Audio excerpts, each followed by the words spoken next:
Hello and welcome to another installment of Conspirator Brock's Pull List. This is my pull list for the week of November 26th, 2014.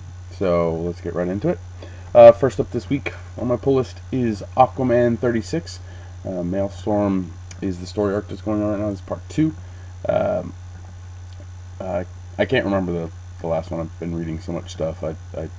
I'm lost on what it is, but I'm still enjoying it, so it's not bad. So, but Aquaman 36 is out. Next up, we have Batman Eternal number 34. Still behind on my weeklies books from DC, but hopefully with this Thanksgiving week, I can get a little caught up with my reading.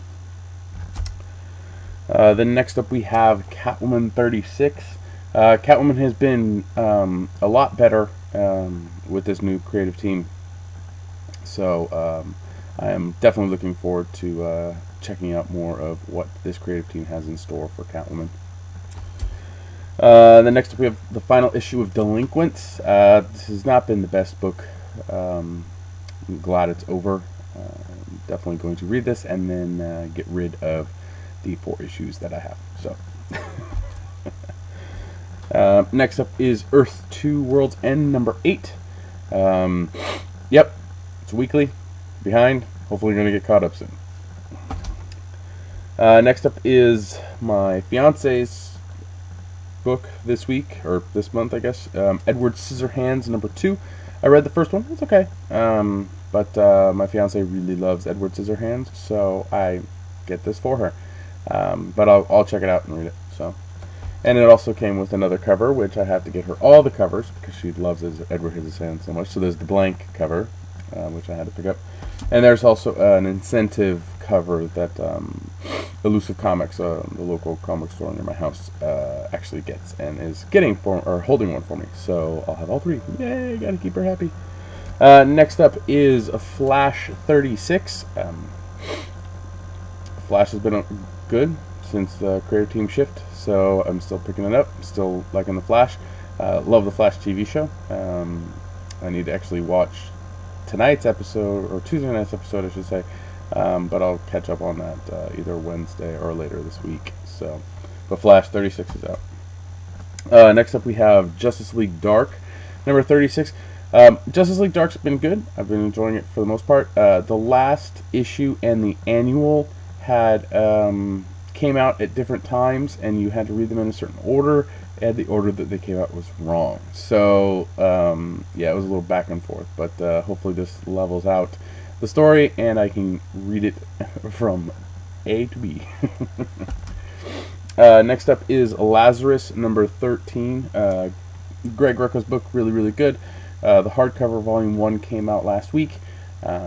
Like Lazarus, good title, solid title. So, next up we have New 52 Futures End number 30. Weekly book, behind. Hopefully going to get caught up.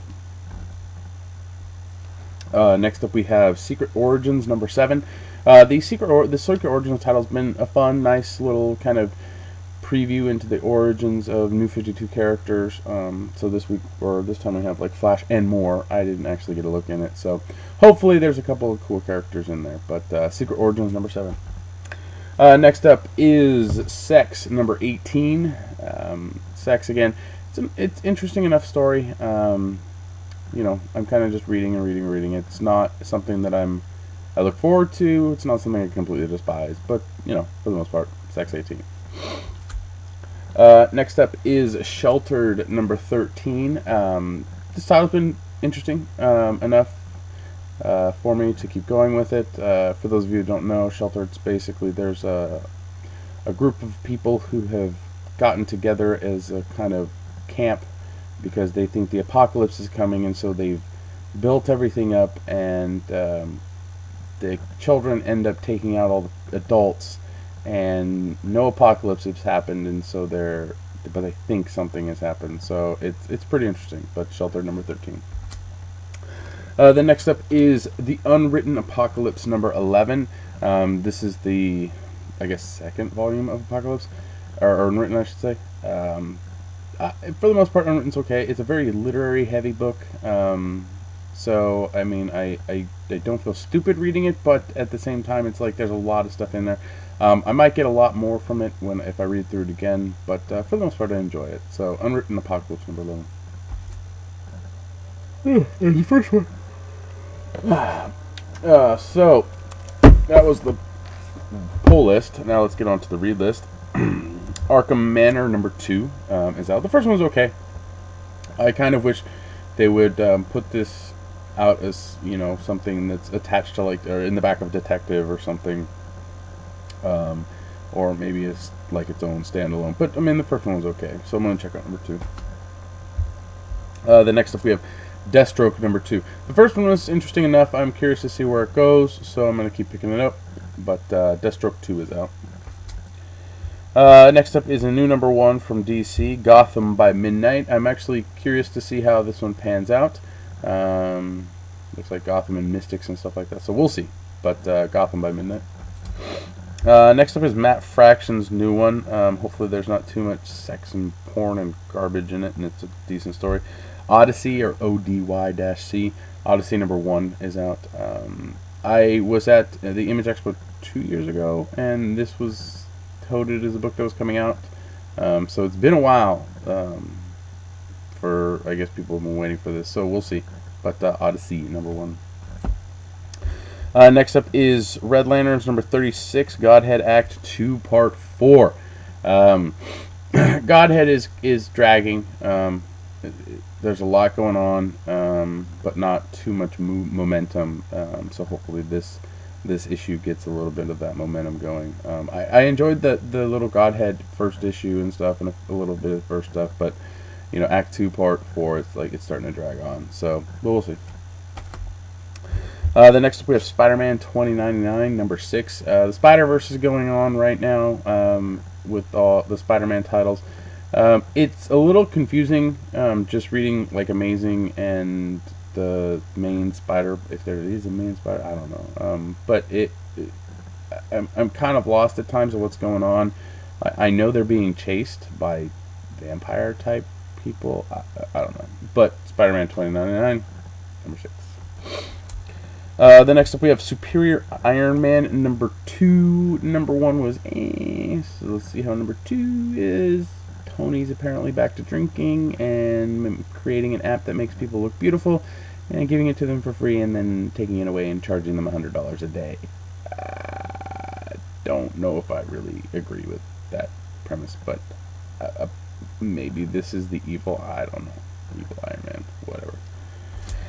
Next up is a book that's exceedingly difficult to look at, but I want to read it because it's Jeff Johns. Is Superman number 36 is out. Not Johns' best work. Makes me yearn for his stuff that he did on Action before the New 52. We'll see. But yeah, Superman 36. Then next up we have Trees number 7. Trees is interesting enough. I'm not sure if I'm going to keep reading it. It kind of jumps back and forth between different characters. I don't really know what the whole purpose is. So, you know, 7 issues in, and I'm not sure. So we'll see if Trees stays on the read list. Those are the titles that I was actually able to bring home and look at. The titles that I was not able to bring home because we didn't have enough copies, which I'll hopefully get to reading later this week, beginning of next week, is Aliens Fire and Stone number 3 of 4. This series I haven't been able to catch up on, but from what I've read of the first few issues of a couple of the titles, I'm enjoying it. So I'm probably end up going to pick these up and trade eventually. Then next up is Bodies number 5 of 8. Bodies has been pretty interesting. 4 different time periods, 4 different murders, but they're all kind of the same and similar. There's only one time period that I think is garbage, and I hate reading it, but for the most part, Bodies is entertaining. Next up is Cowl number 6. I think I've missed an issue of Cowl. I'm not too sure, but we'll see. Issue 6 is out, so I'll check it out. Then next up is need to play taps here.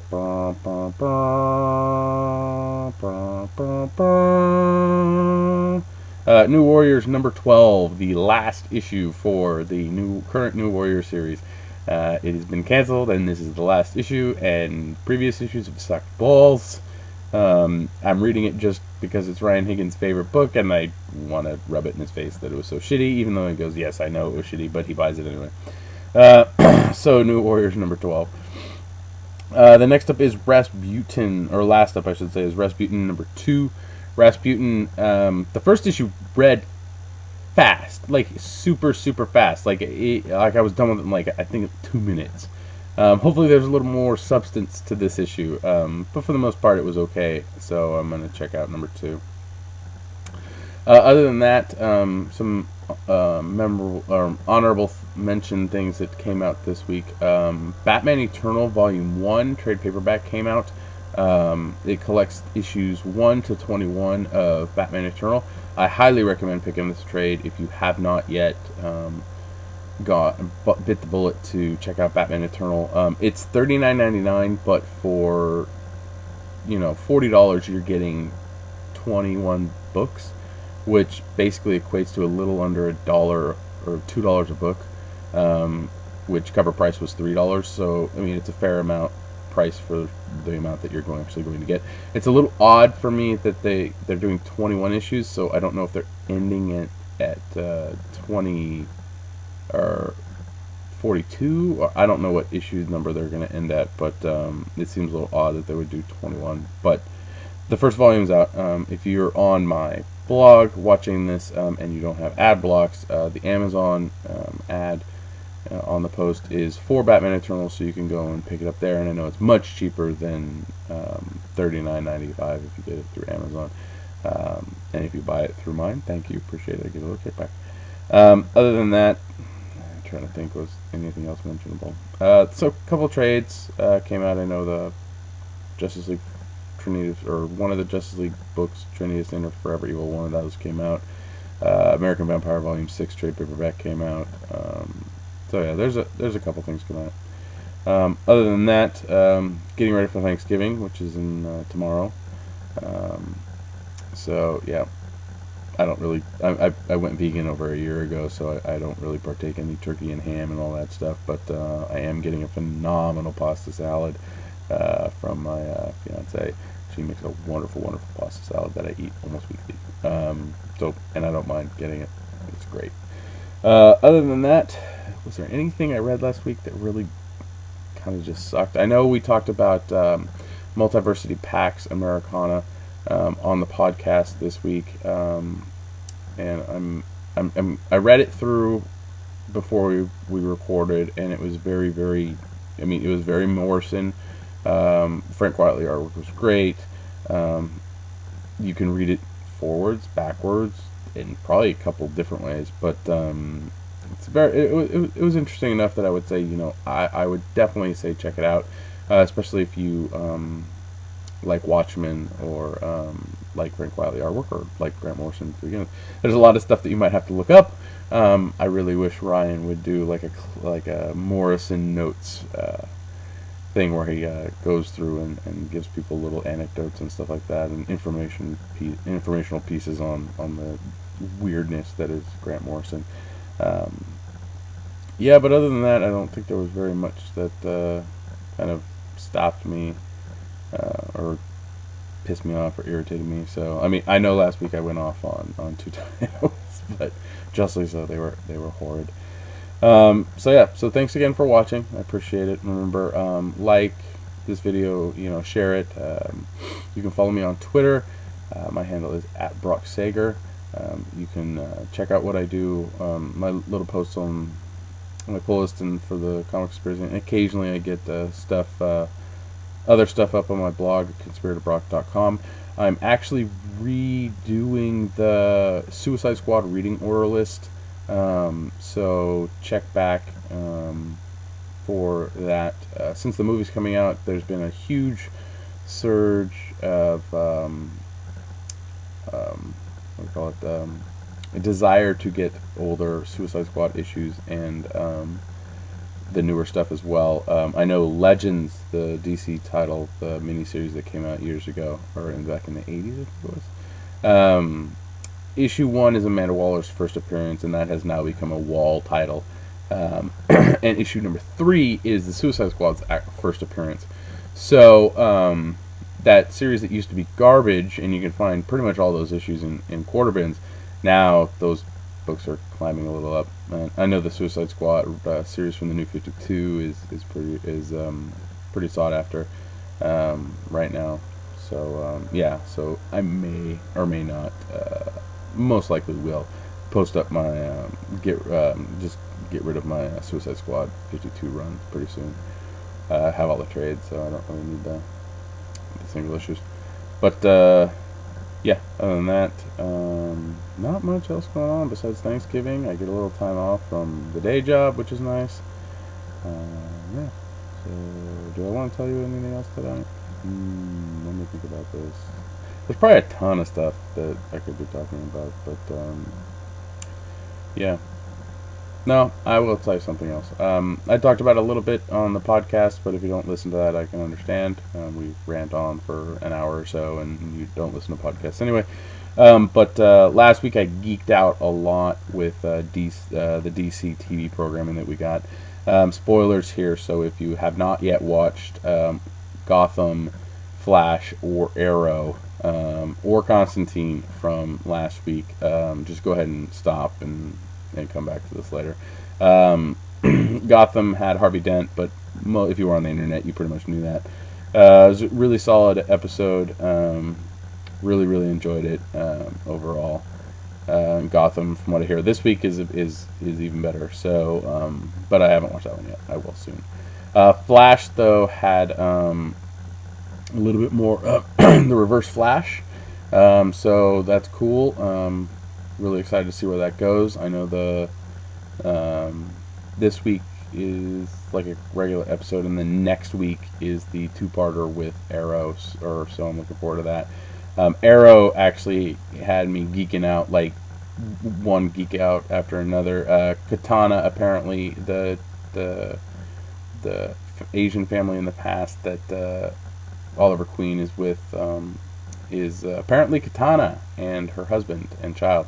So it sucks for the husband and child, because I know because we know what happens to them. But yeah, more Outsiders references. So I was like, ooh, please give me some Geoforce, please. And then Ray Palmer at the end of Arrow is in his lab or office or whatever, and he's looking at a holographic design outline for his suit, his exosuit, the Atom suit. So that was pretty cool to watch. And then the last scene in Arrow was first I didn't really know who it was. I kind of guessed who it was, but I wasn't completely sure. And then he pulls a boomerang out and kills a dude, and that's so Captain Boomerang is coming. Yes. As for the geek out with Constantine, there was a detective in this last week's episode named Jim Corrigan, and Jim Corrigan is the Spectre, and the little girl in Constantine, who's a clairvoyant or whatever, I don't know what to call her. She sees Jim Corrigan shot and like bleeding and dying in this greenish kind of aura of a robe. It was awesome. I know Constantine is not necessarily, I don't think it's been fully greenlit for the second part of this first season, so I don't know if we're only going to get 13 episodes or not, but the show is definitely got some great stuff in it, and if you have not watched it yet, I highly recommend going back and checking it out if you can. Stream it, on demand it, however you can, but solid stuff. So I've been rambling on for about 20 minutes. I've taken up enough of your Wednesday. You need to go get ready for Thanksgiving. You need to deal with family, all that wonderful stuff. Again, I will be back next week. Please like, share this video, so on and so forth. Leave comments down below. I try to answer them as if I get a chance. I try to answer as many as I can. And yeah, so I will see you next week. Oh, happy holidays and happy Thanksgiving.